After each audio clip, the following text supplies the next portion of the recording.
O grito rompeu a quietude da madrugada na estação de Mairinque. Não era o apito da locomotiva, nem o som dos trilhos. Era um grito humano, primário, vindo dos lábios de um homem que acabará de descer da cabine, seu olhar fixo na última composição do trem. As janelas, estranhamente embaçadas, escondiam um segredo. E quando a porta rangeu, o silêncio que se seguiu era mais aterrador do que qualquer som. Naquele 15 de março de 1929, um trem noturno partiu de Sorocaba com 53 almas a bordo, rumo à capital paulista. Mas o que começou como uma viagem rotineira transformou-se em uma câmara selada de horror, onde um inimigo invisível se movia entre os passageiros, roubando o ar e a vida de forma silenciosa e cruel. Antes de mergulharmos nos detalhes arrepiantes desta tragédia, de onde você está nos assistindo hoje? Deixe sua cidade e estado nos comentários. Prepare-se, porque em um mundo onde a escuridão dos trilhos podia esconder mistérios terríveis, está a história de um trem que levou mais do que passageiros, levou a morte. A manhã do 15 de março de 1929 despontara em São Paulo sob um manto de umidade, um presságio sutil para o dia que se desenrolaria. A capital paulista, naquela época, era um organismo vibrante, em efervescência, seus contornos urbanos expandindo-se sob o impulso inebriante da economia cafeeira. As ferrovias, como artérias vitais tecidas em ferro e vapor, cortavam a vasta paisagem do interior, unindo fazendas produtoras a vilas emergentes e cidades que cresciam a olhos vistos. Eram os veios por onde a prosperidade e a vida cotidiana fluíam. Entre essas linhas de aço, a estrada de ferro sorocabana destacava-se, transportando, dia após dia, centenas de passageiros e toneladas de mercadorias. Naquela sexta-feira, o apito de um de seus trens noturnos, partido da cidade de Sorocaba, romperia a quietude da noite, dando início a uma jornada que se fixaria na memória coletiva como um dos episódios mais sombrios da história ferroviária do estado. Na cabine apertada da locomotiva a vapor, o cheiro pungente de carvão queimado, óleo quente e metal aquecido era o ar que Sebastião Ferreira da Costa respirava. Aos 42 anos, com 2 décadas de serviço sobre os trilhos da Sorocabana, cada uma de suas rugas emoldurava um rosto forjado pela responsabilidade e pela incessante vigilância. Suas mãos, grossas e calejas, agarravam os controles com a familiaridade de quem opera uma extensão do próprio corpo, seus movimentos eram econômicos, precisos, quase instintivos. Sebastião era conhecido por sua pontualidade inabalável e por um temperamento tão calmo quanto as águas profundas de um rio. Ele era uma figura de rotina, cujo silêncio era interrompido apenas por instruções pontuais ou pelo som grave de um respiro profundo. Ao seu lado, Olavo Mendes, um jovem de 23 anos, representava a nova geração de ferroviários. Seus 8 meses de experiência o mantinham em um estado de constante aprendizado, seus olhos inquietos alternando entre os indicadores de pressão e velocidade e a figura imponente de Sebastião. Olavo observava cada gesto do maquinista, cada ajuste no regulador, cada manobra na fornalha, absorvendo o conhecimento tácito do ofício. O suor em sua testa, mesmo com o vagão parado, denunciava a tensão do jovem ajudante, que buscava a aprovação silenciosa de seu mestre. De tempos em tempos, Olavo lançava uma pá de carvão no fogo da fornalha, um brilho laranja avermelhado iluminando rapidamente seu rosto e a parede metálica da cabine, antes de se fundir novamente nas sombras. A comunicação entre os dois era minimalista, feita de olhares rápidos e a compreensão mútua que nasce da experiência compartilhada na cabine. Na estação de Sorocaba, a plataforma fervilhava. O clamor das vozes, o render de malas e pacotes arrastados, e o murmúrio da espera compunham a sinfonia noturna. À espera, imponente e reluzente sob as lâmpadas a gás, estava a composição do trem noturno. À frente, acoplados logo atrás da locomotiva, 2 vagões de carga aguardavam. Suas portas de correr, agora firmemente trancadas, guardavam o conteúdo destinado à capital, desde caixas de produtos agrícolas a barris de insumos industriais, cada qual com seu rótulo e destino. Um aroma sutil de madeira, metal e algo levemente químico pairava ao redor dos vagões de carga, uma mistura comum a depósitos e estações de mercadorias. Atrás dos vagões de carga, seguiam os 4 vagões de passageiros. O último deles, o de terceira classe, era um universo à parte. Seus bancos de madeira, duros e pouco confortáveis, estavam dispostos em longas fileiras, projetando sombras alongadas sob a iluminação esparsa de algumas lâmpadas nuas penduradas no teto. Era um espaço democrático, onde as fronteiras sociais se diluíam na necessidade comum da viagem. Naquela noite, O vagão estava particularmente lotado, cada assento ocupado, e os corredores laterais preenchidos com os pertences de quem viajava de pé. Famílias inteiras se acomodavam, mães com crianças adormecidas no colo, pais com as faces vincadas pelo cansaço do dia, retornando de visitas a parentes ou buscando novas oportunidades. Trabalhadores rurais, com as mãos ásperas e a pele curtida pelo sol, inclinavam-se sobre suas trouxas de roupas e ferramentas simples, suas expressões refletindo uma mistura de exaustão e expectativa. Pequenos comerciantes ajustavam suas sacolas e cestos, contendo amostras de tecidos, artefatos artesanais ou produtos da terra, ansiosos pelas transações na metrópole. O ar, pesado e morno, era uma mistura de odores, suor humano, fumaça de cachimbo barata, o aroma terroso de comida embrulhada em papel e o cheiro metálico e empoeirado do próprio vagão. O som ambiente era um burburinho constante de vozes abafadas, o choro intermitente de bebês e o farfalhar de jornais sendo desdobrados e lidos sob a luz fraca. Em meio à diversidade humana que preenchia o vagão de terceira classe, um homem de 45 anos, de nome Juvenal Tavares, movia-se com uma estranha e quase imperceptível discrição. Seu terno de sarja, embora limpo, parecia um tanto folgado em sua figura esguia, e a gola de sua camisa estava levemente desalinhada. O rosto, de feições angulosas, era pálido, e seus olhos, de um castanho opaco, percorriam compartimentos sem se demorar em nenhum rosto em particular, sem buscar qualquer tipo de interação. Antes de embarcar, nas últimas horas da tarde, testemunhas na estação, se houvesse alguém atento o suficiente em meio ao caos habitual do embarque, poderiam tê-lo notado em uma postura ligeiramente distinta. Ele não parecia ter a pressa comum de quem busca o melhor assento, mas sim a curiosidade metódica de quem inspeciona algo. Por um breve momento, seus passos o haviam levado para a área de carga. Sua mão, num gesto rápido e quase inconsciente, pareceu tocar um dos barris que estava sendo posicionado no vagão frontal, antes de desviar o olhar e seguir para o vagão de passageiros, sem despertar qualquer suspeita. Juvenal acomodou-se em um banco próximo a uma janela embaçada, sua maleta de couro gasta repousando sobre as pernas. Seus movimentos eram lentos, deliberados, quase como se cada ação fosse cuidadosamente calculada. Ele não se juntou às conversas, nem demonstrou impaciência.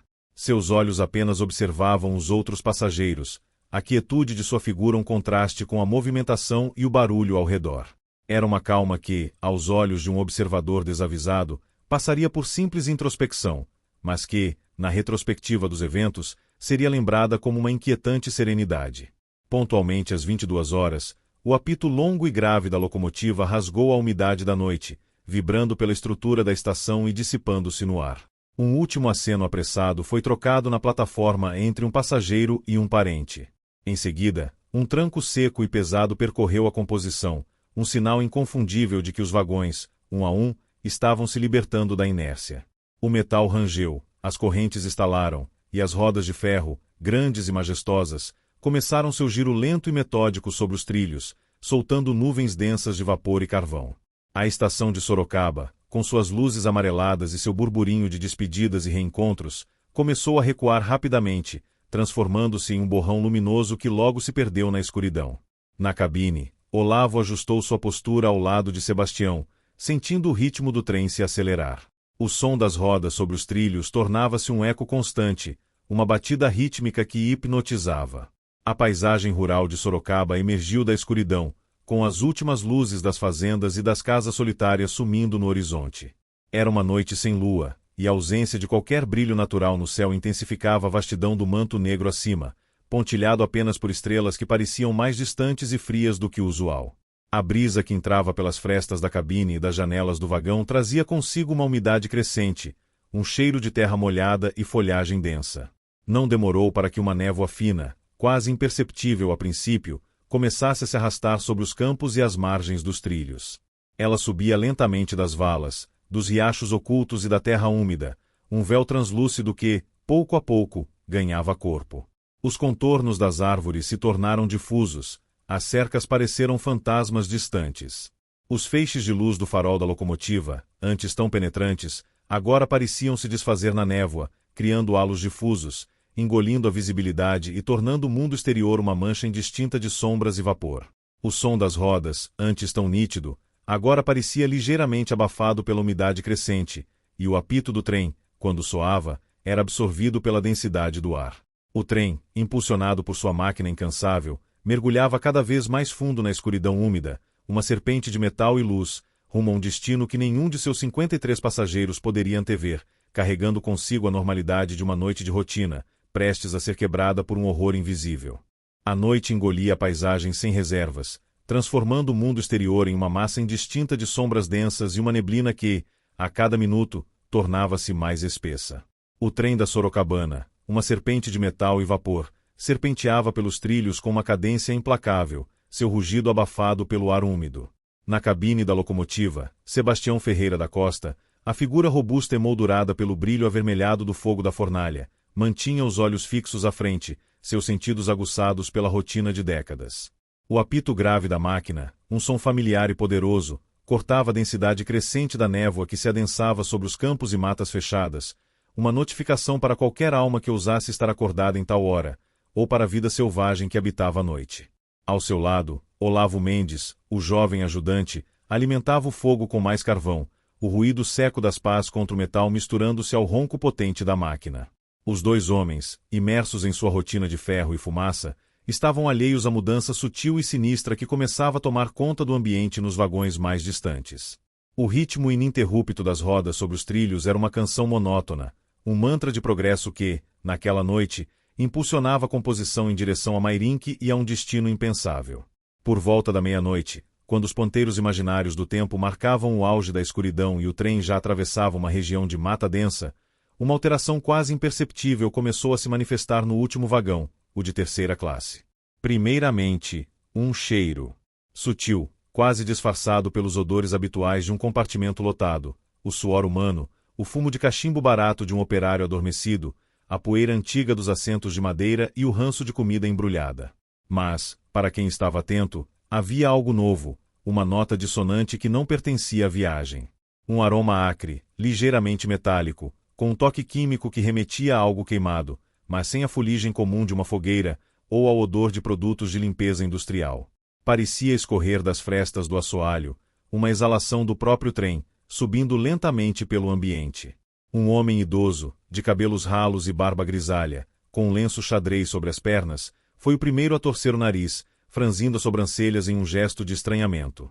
Sua esposa, sentada ao lado, com o cabelo branco em um coque apertado, murmurou algo sobre fumaça da máquina, uma explicação comum para os desconfortos olfativos das viagens ferroviárias, e balançou a cabeça em um gesto de desmissão casual.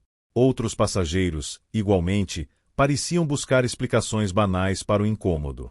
Uma senhora cobriu a boca com um pequeno lenço de renda, pensando em algum vazamento da caldeira ou na fumaça que, por um capricho do vento, retornava para dentro do vagão. Alguns trabalhadores, acostumados com cheiros fortes de fábricas, curtumes e lavouras, apenas deram de ombros, virando-se para o lado para tentar retomar um sono inquieto, a face contraída em um gesto de leve irritação. Juvenal Tavares, em seu canto, mantinha-se imóvel, seus olhos fixos na condensação que se formava na janela. Sua postura era de uma serenidade que beirava a indiferença, ou talvez, a estranha e terrível ciência do que se desenrolava. Seus lábios, finos e apertados, não exibiam qualquer sinal de repulsa ao cheiro, nem seus olhos demonstravam surpresa ou alarme. Minutos se arrastaram, e o cheiro, antes uma nuance discreta e facilmente descartável, começou a se intensificar de forma alarmante. Não era mais apenas uma nota dissonante, mas uma melodia sufocante, densa, que permeava cada fibra do ar. O toque químico tornou-se mais proeminente, misturando-se a um ranço quase adocicado, nauseante, que grudava no fundo da garganta. Agora, era impossível ignorá-lo. As pessoas começaram a se inquietar nos bancos de madeira, o murmúrio de vozes elevou-se um pouco, não ainda com pânico, mas com um crescente desconforto. Pequenas tosses, secas e irritantes, começaram a ecoar pelo vagão, primeiro isoladas, depois em uma orquestração crescente que se espalhava pelos compartimentos. A garganta arranhava, os olhos lacrimejavam involuntariamente, e uma sensação de peso começava a oprimir o peito, como se o ar estivesse se tornando espesso demais para ser inalado. Então, vieram as tonturas. Uma leve vertigem inicialmente, como a que se sente ao levantar-se rápido demais após um longo descanso, mas persistente, corrosiva.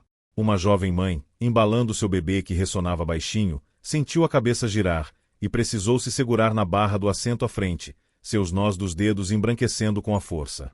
Um homem que lia um jornal sob a luz fraca da lâmpada, viu as letras dançarem e borrarem diante de seus olhos, e precisou abaixar a leitura, fechando as pálpebras por um instante para tentar clarear a visão, um vinco profundo de confusão marcando sua testa. O zumbido nos ouvidos de alguns passageiros era quase imperceptível, mas crescia em intensidade, como o lamento distante de uma máquina. A primeira a cair foi a senhora idosa, aquela que antes havia sugerido a fumaça da máquina. Seus olhos se reviraram em um branco perturbador, e ela desabou subitamente sobre os próprios pertences, o coque de cabelo branco desfazendo-se em uma nuvem de fios prateados, sua cabeça batendo suavemente no encosto de madeira.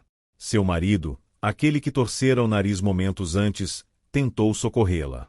Seus movimentos eram lentos, descoordenados, como se estivesse sob o efeito de alguma bebida forte. Ele tentou se levantar do banco, estender a mão para a esposa, mas suas pernas fraquejaram sem aviso, dobrando-se sob seu corpo como se a força muscular o tivesse abandonado de repente. Ele caiu de joelhos ao lado da esposa, a respiração sibilante e ofegante, as mãos tremendo incontrolavelmente, o rosto pálido e suado, a boca aberta em um esforço desesperado para capturar ar. Um gemido fraco escapou de seus lábios, antes que ele também desabasse ao lado dela, inconsciente. Com a queda da senhora e de seu marido, o desconforto coletivo transfigurou-se rapidamente em alarme e, em seguida, em pânico. O cheiro agora era denso, quase palpável, queimando as narinas, a garganta e os pulmões.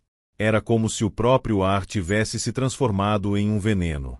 Crianças, mais sensíveis ao ar viciado, começaram a chorar em uníssono, um lamento agudo que perfurava o crescente silêncio dos adultos. Não eram choros de birra ou fome, mas gritos de desespero, de pulmões que pediam ar e não o encontravam, um som dilacerante que ecoava entre os bancos.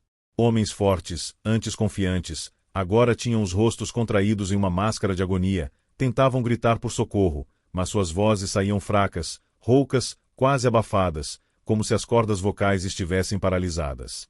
Alguns se levantaram, cambaleando, batendo nos ombros dos vizinhos, as mãos estendidas em busca de ajuda ou de uma saída que não existia, os olhos esbugalhados de terror. O vagão transformou-se em um palco de horror sufocante. Pessoas tossiam violentamente, as mãos agarrando as próprias gargantas em um ato instintivo e inútil, os olhos esbugalhados, injetados. Outros já estavam caídos, seus corpos inertes, espalhados entre os bancos de madeira e sobre o assoalho, alguns abraçados uns aos outros em um último e desesperado gesto de proteção contra o invisível. As lâmpadas nuas, penduradas no teto, balançavam ligeiramente com o movimento do trem, projetando sombras dançantes e alongadas sobre a cena grotesca, como se a própria luz se recusasse a iluminar completamente o horror que se desenrolava. Um comerciante, sua maleta de couro agora largada ao lado de seu corpo curvado, se debatia fracamente contra o assoalho, suas mãos arranhando a madeira em um estertor agônico, a boca aberta em um grito que não produzia som audível, apenas uma gargalhada rouca. Uma jovem mãe, com a testa suada, tentava proteger o bebê, cobrindo-o com seu próprio corpo, mas seus movimentos se tornavam mais lentos, mais desorientados, o corpo fraquejando sob o peso da toxina. No vagão seguinte, o de segunda classe, a atmosfera era inicialmente mais calma. O som abafado de conversas e o ocasional render dos bancos acolchoados preenchiam o ar. No entanto, os passageiros começaram a ouvir. Primeiro, um burburinho incomum vindo de trás, um clamor crescente. Depois, gritos. Não eram os gritos alegres de crianças ou os tons zangados de uma discussão banal. Eram gritos de angústia, de pânico puro, misturados a sons de batidas e tosses violentas. Um homem corpulento, de bigodes bem aparados e terno impecável, que lia um jornal vespertino, franziu a testa, levantando a cabeça lentamente. Ele olhou para a porta que conectava os compartimentos, uma porta de madeira pesada, com uma pequena janela de vidro fosco, agora um obstáculo físico entre ele e o clamor. As portas entre os vagões eram trancadas à noite, um procedimento padrão da ferrovia para evitar que passageiros de classes inferiores invadissem os compartimentos mais caros, garantindo a tranquilidade e a segurança das viagens. Agora, essa mesma medida de segurança se tornava uma barreira cruel para a compreensão e, talvez, para a ajuda. Os gritos se intensificaram, misturando-se a sons de batidas e tosses violentas. "O que está acontecendo lá atrás?" um passageiro perguntou a ninguém em particular, sua voz baixa e cheia de apreensão. O homem corpulento se levantou, caminhou até a porta e bateu nela com o punho fechado. O som da batida, abafado pelo metal e madeira, parecia pequeno contra o crescendo de terror que vinha do outro lado. Nenhuma resposta. Ele bateu novamente, com mais força, e outros passageiros se aproximaram, alguns com os rostos pálidos, suas conversas agora meros sussurros.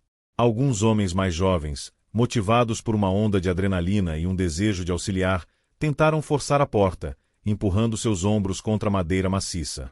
Os ombros se chocaram contra a superfície, o metal estalou levemente, a madeira gemeu em protesto, mas a porta permaneceu imóvel, sua resistência um muro impenetrável entre o vagão seguro e o horror em ascensão. Gritos e mais gritos ecoavam, agora mais distorcidos, mais desesperados, como se as vozes estivessem se esvaindo, como se o próprio ar estivesse sendo arrancado dos pulmões. A sensação de claustrofobia no vagão de segunda classe intensificou-se, não pelo espaço físico, mas pela impotência, pela barreira que o separava de um sofrimento incompreensível. Eles batiam, chamavam, tentavam se comunicar, mas a porta não cedeu, solidificando a barreira entre o pânico crescente e a relativa ignorância. Os gritos do vagão de trás tornaram-se mais fracos, abafados, como se uma mortalha invisível estivesse sendo puxada sobre eles. Os sons de tosses e o choro das crianças diminuíram, transformando-se em gemidos sufocados, depois em suspiros rasos, quase imperceptíveis, como o último fôlego de um animal ferido. Lentamente, inexoravelmente, a cacofonia de horror foi minguando. Os passageiros do vagão de segunda classe, com as mãos ainda batendo inutilmente na porta, ou com os ouvidos tensos, sentiram um arrepio gélido percorrer suas espinhas. Os últimos gritos se dissiparam, os últimos gemidos silenciaram. Um silêncio terrível, pesado e denso como a neblina que envolvia o trem lá fora, tomou conta da composição. Era um silêncio que se instalou não apenas no último vagão, mas parecia permeou todo o trem, um vácuo assustador que absorvia o próprio som das rodas sobre os trilhos. No vagão de segunda classe, os homens que batiam na porta pararam, suas mãos pendendo inertes. O som de seus próprios corações batendo forte nos ouvidos era agora o único ruído audível em um ambiente que, minutos antes, estava carregado de clamores. O trem seguiu seu curso, impávido, transportando seus passageiros para a estação de Mairinque, onde a terrível verdade aguardava nos próximos minutos da madrugada. O silêncio, mais do que qualquer grito, era o arauto da desgraça, um presságio de morte que pairava sobre a composição. A locomotiva a vapor rasgava a escuridão da madrugada, impulsionada por uma força implacável que ressoava em cada peça de metal. Na cabine, Sebastião Ferreira da Costa mantinha o olhar fixo na linha frente, onde os feixes de luz do farol da máquina lutavam, quase em vão, contra a densidade crescente da neblina que envolvia tudo. O ronco constante do motor, o atrito rítmico das rodas sobre os trilhos e o chiado do vapor criavam uma bolha sonora que isolava a cabine dos acontecimentos no restante da composição. Ao seu lado, Olavo Mendes continuava a tarefa de alimentar a fornalha, o brilho instável das chamas iluminando e escurecendo seu rosto jovem e suado a cada porta aberta e fechada. Os dois homens, maquinista e ajudante, estavam imersos em sua rotina exaustiva, alheios ao pânico mudo que se desenrolara no último vagão, ao silêncio gélido que se instalara onde antes havia gritos, e à mortalha invisível que parecia ter abraçado os passageiros. Para eles, era apenas mais uma noite na estrada de ferro Sorocabana, com o trem avançando pontualmente em direção à estação de Mairinque, uma parada esperada e rotineira. Exatamente às 2 da manhã, a locomotiva diminuiu a velocidade, seu apito agudo, longo e melancólico anunciando a chegada à pequena estação de Mairinque. A plataforma, modesta e escassamente iluminada por lampiões a gás que projetavam círculos amarelados de luz na neblina, esperava a composição em um silêncio quase completo, quebrado apenas pelo chiado do vapor escapando das válvulas do trem e o render metálico dos freios, que pareciam lamentar a interrupção da jornada. Sebastião manobrou a máquina com a precisão de costume, um movimento de décadas de experiência, parando a locomotiva exatamente no ponto indicado, com o último suspiro de vapor. O ar da estação estava pesado de umidade, e o cheiro de fumaça da locomotiva misturava-se ao aroma terroso da noite, um ambiente que, em qualquer outra madrugada, seria considerado perfeitamente normal. Do edifício de madeira da estação, a figura atarracada de Durval Pacheco, o chefe da estação de Mairinque, surgiu da penumbra. Durval, um homem de meia-idade, com o cap ajustado sobre a cabeça e a postura ligeiramente curvada pelo peso da rotina e dos anos de serviço, aproximava-se da locomotiva com a pasta de documentos de carga firmemente presa sob o braço. Sua função era conferir a papelada da carga e registrar a passagem do trem, um procedimento padrão para todos os comboios que faziam escala na estação. Durval subiu os pequenos degraus da plataforma com a familiaridade de anos de serviço, o som de seus sapatos contra o cimento sendo os únicos a romper a quietude daquele momento. Ele esperava o cumprimento de rotina de Sebastião, o maquinista, antes de prosseguir com suas verificações, os olhos acostumados à penumbra noturna. Sebastião, cumprindo o procedimento estabelecido, desceu da cabine da locomotiva, um salto ágil para um homem de sua idade, a fim de encontrar-se com o chefe da estação e iniciar a conversa de rotina. Seus olhos, acostumados à escuridão da linha e agora se adaptando à luz fraca dos lampiões, varreram a plataforma. Foi então que seu olhar caiu sobre o último vagão da composição, o de terceira classe. Uma estranha e perturbadora imobilidade pairava sobre ele. As janelas, que deveriam refletir o brilho difuso das poucas lâmpadas da estação ou, no mínimo, revelar o vulto de algum passageiro adormecido, estavam estranhamente opacas, embaçadas por dentro, cobertas por uma condensação incomum, muito mais densa do que a neblina lá fora. Não havia nenhum sinal de vida visível. Nenhum rosto visível, nenhum movimento sutil que denunciasse a presença de almas adormecidas. Nenhum som. A quietude era absoluta, um silêncio que contrastava de forma perturbadora com a expectativa de qualquer vagão de passageiros, mesmo àquela hora avançada da noite. Um calafrio gélido percorreu a espinha de Sebastião, um pressentimento que gelava o sangue do velho maquinista. Ele parou abruptamente, sua conversa com Durval Pacheco interrompida antes mesmo de começar. Seu olhar fixo no último vagão, ele levantou uma mão, apontando para a estranha visão, um gesto mudo que parecia congelar o tempo naquele instante. As linhas de seu rosto endureceram, e o ar sereno que habitualmente o cercava se desfez em uma expressão de inquietação. Durval, confuso com a interrupção e a postura súbita de Sebastião, seguiu a direção do dedo do maquinista. O chefe da estação também percebeu a anomalia, um vagão completamente envolto em um silêncio sepulcral e um embaçamento que sugeria algo mais do que o mero vapor da noite. A plataforma, que minutos antes parecia um lugar de rotina imutável, transformou-se em um palco de apreensão crescente. Sebastião, movido por um impulso que ia além da razão, não esperou por ordens. Seus passos apressados e pesados o levaram ao longo da plataforma, na direção do vagão. O barulho de suas botas batendo no cimento era o único som a acompanhar sua corrida. Durval Pacheco, com a pasta de documentos ainda sob o braço, sentindo o peso do pressentimento, seguiu, seus próprios olhos arregalados, a rotina esvaziando-se de qualquer significado. Olavo Mendes, na cabine, havia percebido a interrupção abrupta e a corrida dos dois homens, e tomado por uma curiosidade ansiosa, desceu da locomotiva, vindo ao encalço deles. Quando alcançaram o último vagão, Sebastião tentou abrir a porta externa. A maçaneta estava fria ao toque, quase congelada pela umidade da neblina. Ele a girou e puxou com força, mas a porta permaneceu emperrada por um instante, como se houvesse uma resistência interna, um peso que impedia sua abertura. Com um último esforço desesperado, Sebastião deu um puxão violento, e a porta cedeu, rangendo em um protesto metálico que pareceu cortar o silêncio da noite como uma lâmina. O que se revelou no interior do vagão era um cenário de horror indescritível, algo que desafiava a compreensão humana e a sanidade. 23 corpos jaziam espalhados pelo compartimento, em posições grotescas e não naturais. Homens, mulheres, 2 crianças pequenas, cujos rostos jovens pareciam ainda mais pálidos e vulneráveis na morte. Alguns estavam caídos entre os bancos de madeira, outros pendiam sobre os assentos como bonecos quebrados, sem vida. Muitos estavam abraçados uns aos outros, em um último e desesperado gesto de proteção que fora inútil diante de um inimigo invisível. Suas faces, antes vivas e expressivas, estavam agora azuladas, quase arroxeados, com as bocas abertas em expressões de agonia silenciosa, os olhos esbugalhados, vitrificados pelo terror de seus últimos momentos.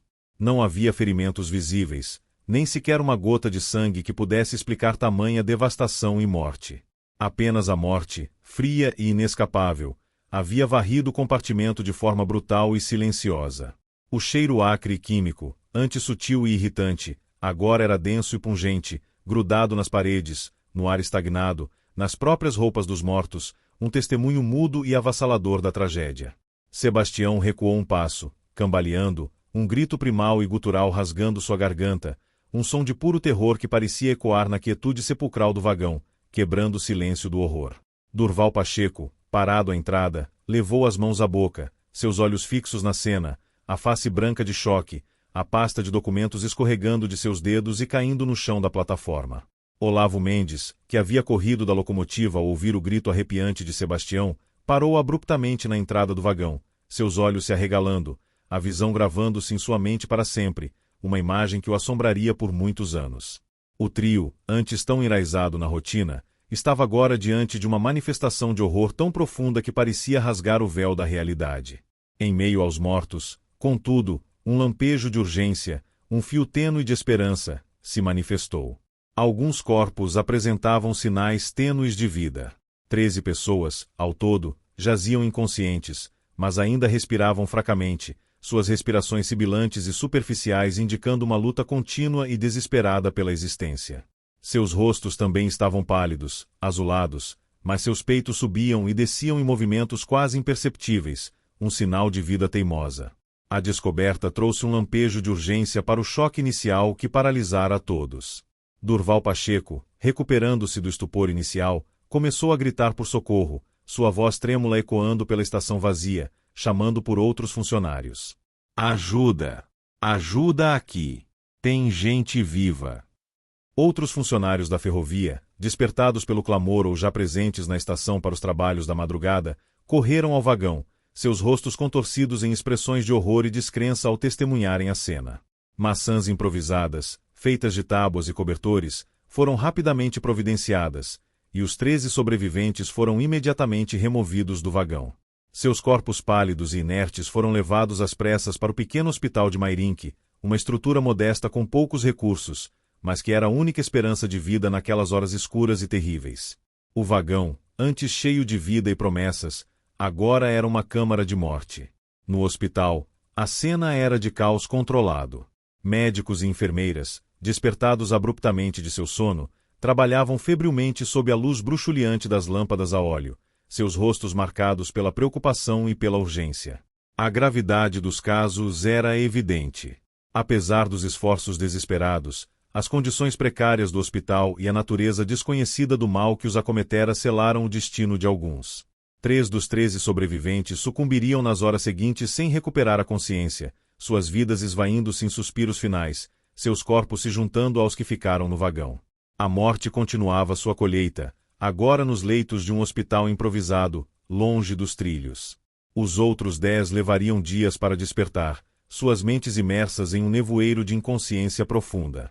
Quando finalmente o fizeram, emergindo lentamente de um sono pesado e perturbador, suas memórias sobre aquela noite eram fragmentadas, confusas, como retalhos dispersos de um pesadelo que se recusava a se organizar. Falavam de um cheiro sufocante que parecia preencher cada espaço do vagão, de uma sensação de queimação nos pulmões, de uma desesperadora incapacidade de respirar, como se estivessem se afogando no próprio ar, em um lago invisível. Não havia clareza sobre o que havia acontecido, apenas a sensação de um terror invisível e avassalador que os havia dominado. Eles descreviam uma escuridão que tomava conta, uma paralisia que os impedia de se mover ou de gritar, antes que a consciência os abandonasse completamente, deixando-os à mercê do que quer que os estivesse vitimando. Enquanto os corpos eram retirados do vagão, envoltos em panos para preservar o horror, e os feridos levados ao hospital, o sol começava a romper o horizonte, tingindo o céu de Mairinque com tons pálidos de cinza e rosa. A luz da manhã, que deveria trazer clareza e esperança, apenas iluminava o horror, revelando a crueza da cena e a extensão da tragédia. A notícia, como um incêndio incontrolável, começou a se espalhar. Primeiro, em sussurros chocados entre os funcionários da ferrovia, depois, em telefonemas apressados para a capital, que acordava para um novo dia. Antes mesmo que o dia clareasse completamente, a companhia sorocabana já estava em alerta máximo, tentando conter o escândalo imenso que se iniciava. Era impossível esconder a morte de 26 passageiros, e a tragédia prometia abalar não apenas a empresa, mas toda a nação. As manchetes dos jornais, ainda por serem impressas, já pareciam ecoar na mente de todos: tragédia nos trilhos, morte misteriosa no trem noturno, o trem fantasma da Sorocabana. O horror havia desembarcado em Mairinque, e o mundo estava prestes a conhecê-lo. O sol pálido da manhã, que se esforçava para dissipar a neblina persistente sobre Mairinque, iluminou apenas o contorno sombrio de uma tragédia que já havia se desenrolado sob a capa da noite. A notícia, implacável e veloz como um telegrama de urgência, rompeu o silêncio da madrugada e, antes mesmo que os primeiros raios de luz mais fortes atingissem a capital, já se espalhava como um incêndio incontrolável, alimentado pelo pânico e pela incredulidade. Telefonemas apressados e telegramas urgentes, carregados de termos como desastre, mortes misteriosas e vagão do terror, saíam da pequena estação de Mairinque, onde o vagão da morte repousava agora sob a vigilância de guardas, como uma ferida aberta sobre os trilhos. A companhia sorocabana, num esforço desesperado e quase inútil, tentou inicialmente conter o escândalo. Funcionários foram orientados a manter silêncio, a minimizar os fatos, mas era uma batalha perdida antes mesmo de começar. Não era possível, nem humanamente concebível, esconder a morte de 26 passageiros, e a tragédia prometia abalar não apenas a reputação da empresa, mas a própria confiança da nação em seus sistemas de transporte. Poucas horas depois, a capital acordava não com o burburinho habitual do amanhecer, mas com o clamor das manchetes sensacionalistas dos jornais, estampadas em letras garrafais que gritavam o horror em cada esquina. Tragédia nos trilhos, anunciava o Diário da Noite, enquanto o Correio Paulistano bradava, morte misteriosa no trem noturno. A Gazeta de São Paulo não ficava para trás com o trem fantasma da Sorocabana, e o Popular gritava, 26 vidas ceifadas no comboio da morte. Os jornaleiros, com suas vozes roucas e os braços cheios de papéis, percorriam as ruas apressados, vendendo as edições frescas que revelavam, com detalhes chocantes e por vezes especulativos, a dimensão da catástrofe. A comoção pública era imediata e profunda. A imagem dos corpos, descrita com realismo mórbido pelos repórteres mais audaciosos que haviam chegado a Mairinque, gravava-se na mente de uma população que, até então, considerava as viagens de trem como seguras e rotineiras, um pilar da modernidade. O clamor por respostas era quase tão alto quanto o luto. Diante da magnitude da tragédia e da pressão pública que se intensificava a cada hora, a Polícia Civil de São Paulo agiu com urgência. Seus melhores investigadores foram mobilizados e enviados a Mairinque. A liderança da investigação recaiu sobre o delegado Mário Siqueira, um homem de 40 e poucos anos, cuja reputação era construída sobre sua perspicácia, sua frieza analítica e uma obstinação quase lendária na resolução de crimes complexos.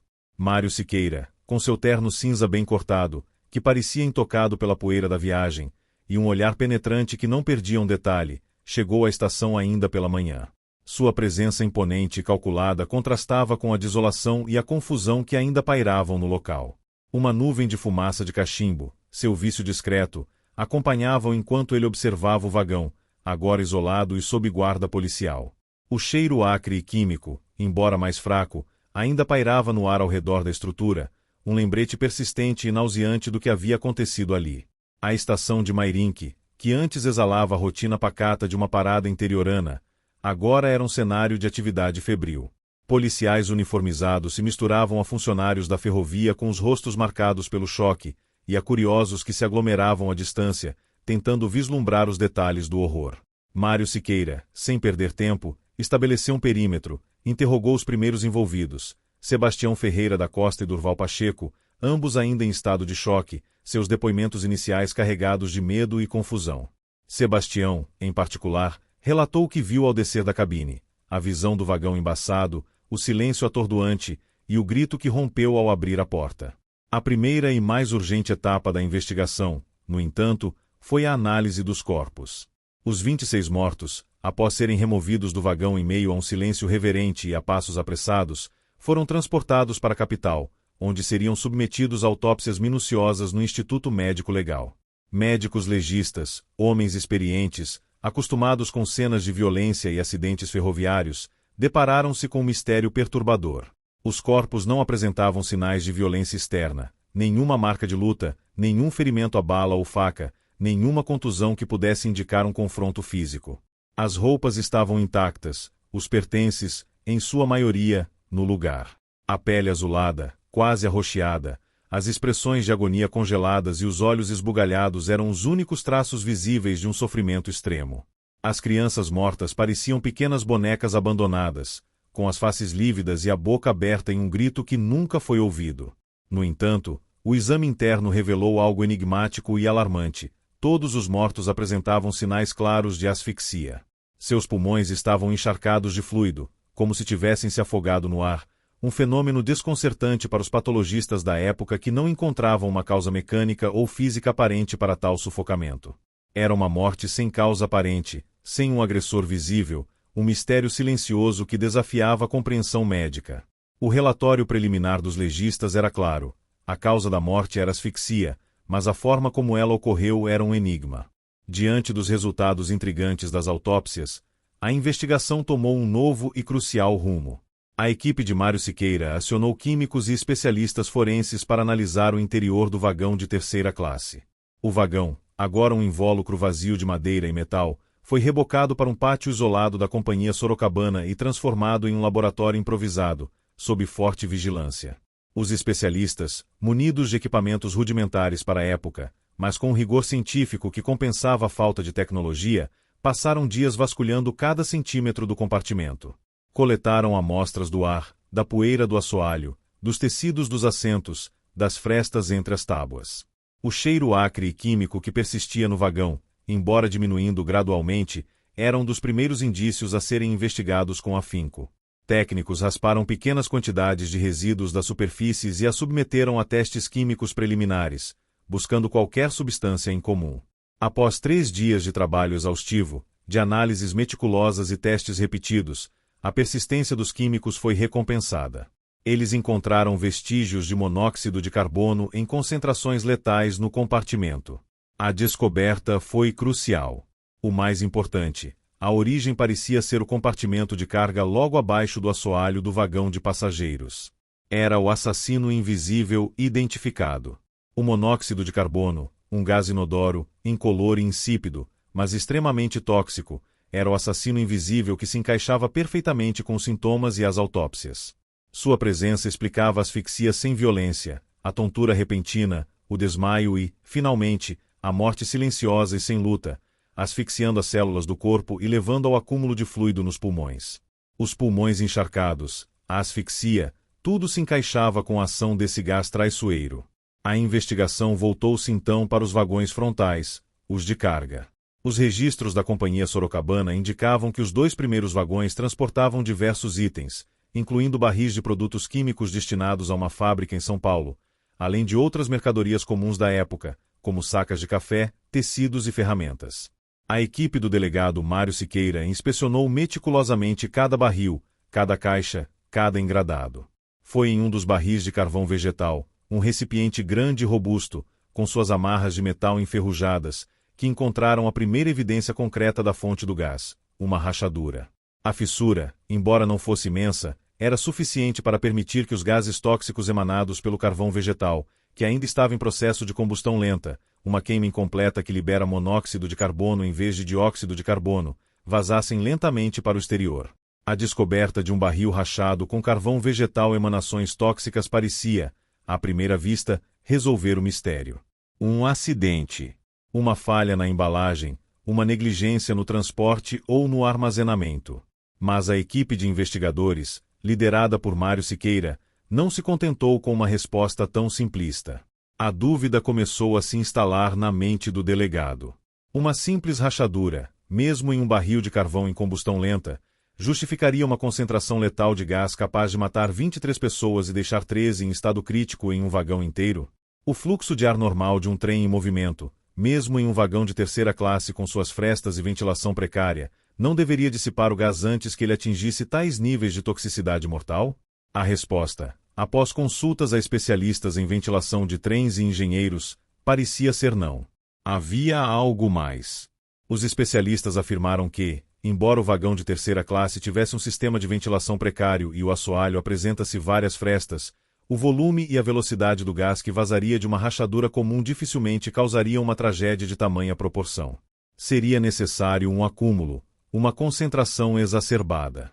A menos que algo tivesse amplificado o efeito, vedando as saídas ou intensificando a fonte.